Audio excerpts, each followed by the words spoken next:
Welcome, and thank you for joining me for what was really quite a stunning sunrise.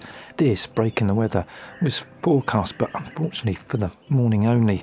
And with the low tide just before dawn, I'd sort of planned a morning here at Christchurch Harbour, and then moving along the coast as this persistent drab weather of late returned. A white-tailed eagle had been seen here sort of in the previous weeks regularly at sort of a low tide, but unfortunately it didn't make an appearance this morning. But this common redshank kept me company while I waited, being very confident and coming quite close.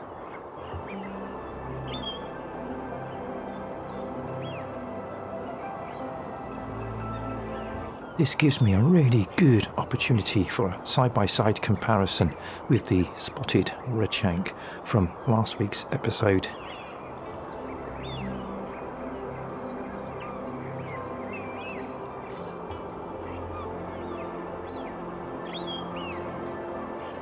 As we can see, the beak is definitely that key ID feature.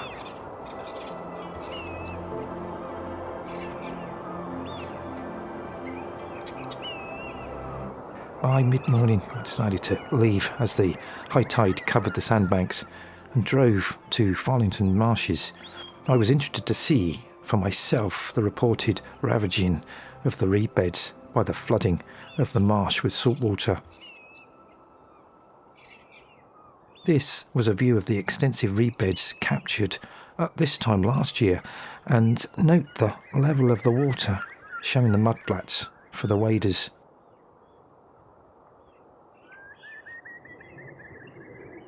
And shockingly, here is the extent of the devastation of the reed beds, a total loss of habitat for the reed buntings and bearded tits.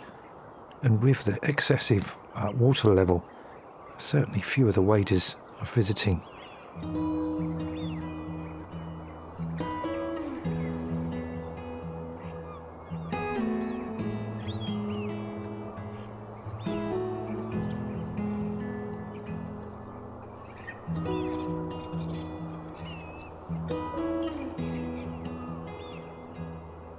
I've included a short clip of the video that I filmed last year of these beautiful bearded tits, and I'm assuming that they must have moved off to find another home.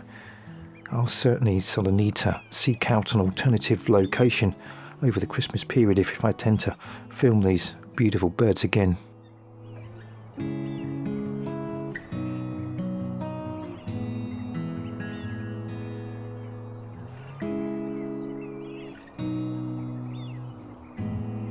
The cause of the flooding is the failure of the tidal flaps, which are designed to sort of keep the seawater out and regulate the level of the freshwater. The Wildlife Trust is currently arranging for repairs, but I can't imagine that the reed beds will recover anytime soon. Only time will tell what impact this will have on the sort of wildlife as a whole.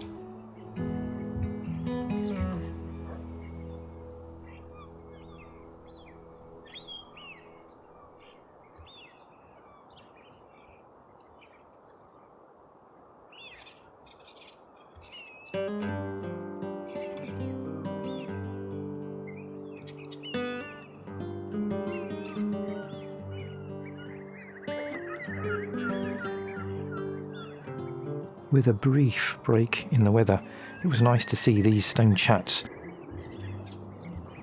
A short-eared owl has been reported here recently, but not made an appearance today.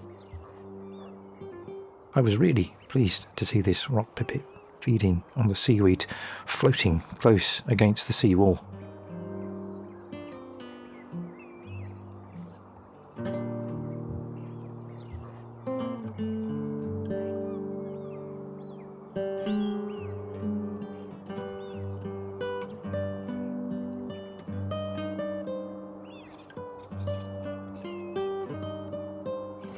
Generally preferring a sort of rocky habitat, hence its name.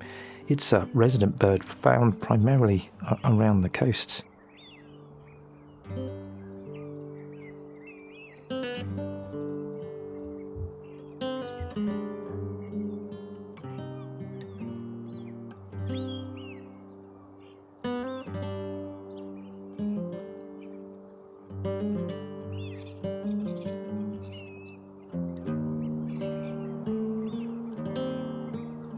I guess for me then, another challenge to add to my list is to try and film the relatively rare water pipit.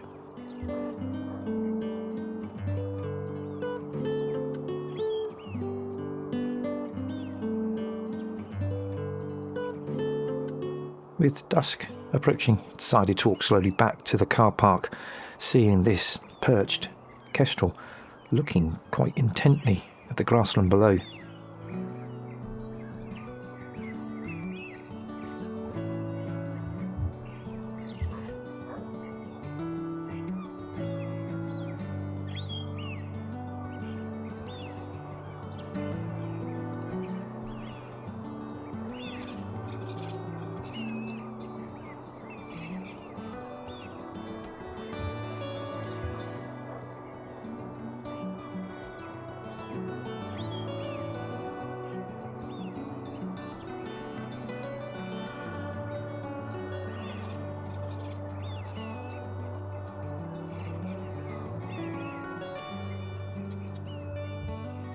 This rodent looks as if it was probably caught earlier in the day and has been stashed away for later consumption.